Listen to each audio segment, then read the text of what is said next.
berkait dengan tanda-tanda sembahyang khusyuk ni, atau kesan atau natijah daripada sembahyang khusyuk ni. Ada beberapa kesan baik bila kita sembahyang dengan khusyuk. Yang pertama, menurut Ibnu Athilah dalam kitab Hikam, beliau menyebutkan as-salatu mutahharatun lil qulub min adnasid dunub. Sembahyang itu apa dikerjakan dengan khusyuk akan dapat membersihkan hati daripada kekotoran dosa.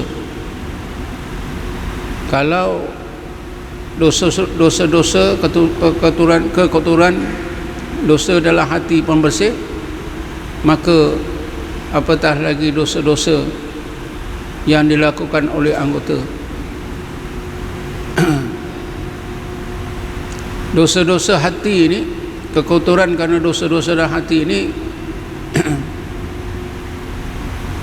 terutamanya ialah kerana sifat-sifat jahat atau sifat-sifat madmumah, sifat-sifat yang tercela. Bila sembahyang dengan khusyuk, maka sifat-sifat tercela itu akan berangsur-angsur hilang. Dan inilah yang diistilahkan dalam ilmu tasawuf tahliyah. Tahliyah artinya menanggalkan, Allah menanggalkan sifat-sifat yang tercela daripada hati orang yang sembahyang. Kalau kita sembahyang dengan khusyuk, maka Allah akan bersihkan hati kita, terutamanya daripada sifat-sifat yang tercela, yang terlalu banyak. Bila Allah tanggalkan sifat-sifat yang tercela ini, maka sebaliknya Allah tanamkan sifat-sifat yang terpuji atau sifat-sifat mahmudah. Ini yang dinamakan tahliyah. Sebab itu kalau kita belajar ilmu tasawuf, kita baca kitab Hikam itu pun kita akan menemui konsep tahliyah dan tahliyah. Konsep pembersihan sifat-sifat yang tercela daripada hati dan menghiaskan sifat-sifat yang terpuji di dalam hati. Ini adalah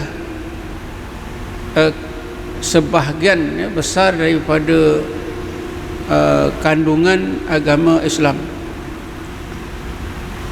Jadi ibadat kita yang zahir akan menjadi lebih baik, bukan saja sembahyang, bila hati kita tadi bersih daripada sifat-sifat tercela dan terhias dengan sifat-sifat terpuji. Ini berlakulah apa yang dinamakan proses tahliyah dan tahliyah.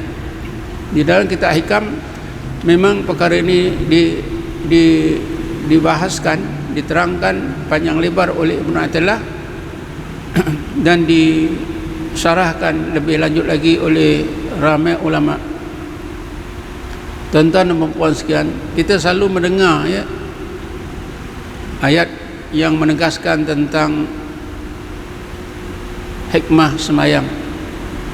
Bismillahirrahmanirrahim. Innas salata tanha anil fahsya'i wal munkar. Sesungguhnya sembahyang itu dapat menghalang daripada fahsya. Fahsya ini maksudnya ialah dosa-dosa besar. Sebab itu zina itu disebut innahu fahisatan. Zina itu disebut dalam Quran fahisah, maknanya dosa besar. Jadi sembahyang boleh menjauhkan orang yang mengerjakan sembahyang daripada dosa-dosa besar. Dosa-dosa besar ni kita tahulah, dosa-dosa besar kabair biasanya yang disebut oleh Allah dalam Quran, larangan Allah dalam Quran, kemudian diikuti dengan ancaman siksa neraka, ancaman azab yang pedih. Itu biasanya disebut sebagai kabair, dosa-dosa besar. Wal mungkar, mungkar ialah dosa-dosa kecil. Mungkar ni di dalam Quran disebut as-sayyiat. Kalau dosa besar, kabair. Jadi sembahyang boleh menjauhkan diri kita daripada dosa besar dan dosa-dosa kecil. Andainya kita sembahyang benar-benar khusyuk. Tuan-tuan dan puan sekalian, perkara lain kesan daripada sembahyang yang khusyuk, kata Ibnu Athaillah, ialah wastiftahun li babil ghuyub. Kalau kita sembahyang dengan khusyuk, maka dalam sembahyang kita itu, ketika kita mengerjakan sembahyang itu,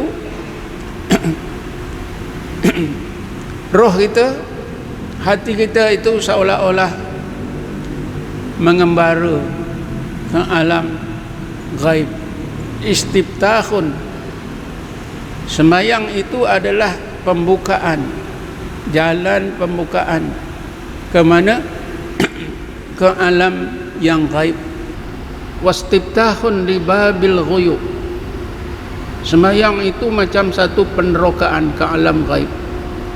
Walaupun kita dalam masjid ini sebenarnya, tapi roh kita macam meneroka ke alam gaib.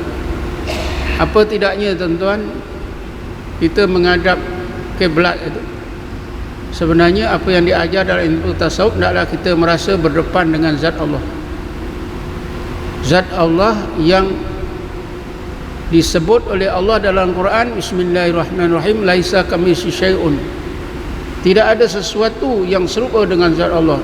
Jadi masa sembahyang itu, kalau kita sembahyang dengan khusyuk, kita merasa menghadap zat Allah yang wajibal wujud. Jadi dengan sendirinya itu adalah satu, sembahyang itu adalah satu penerokaan kepada rahsia-rahsia Allah yang maha ghaib, ghuyubul ghuyub. Ini kalau di dalam ilmu tasawuf diistilahkan wukuf qalbi. Dalam ilmu tasawuf diistilahkan oleh setengah orang sufi wukuf qalbi. Hati kita itu ketika itu mengingat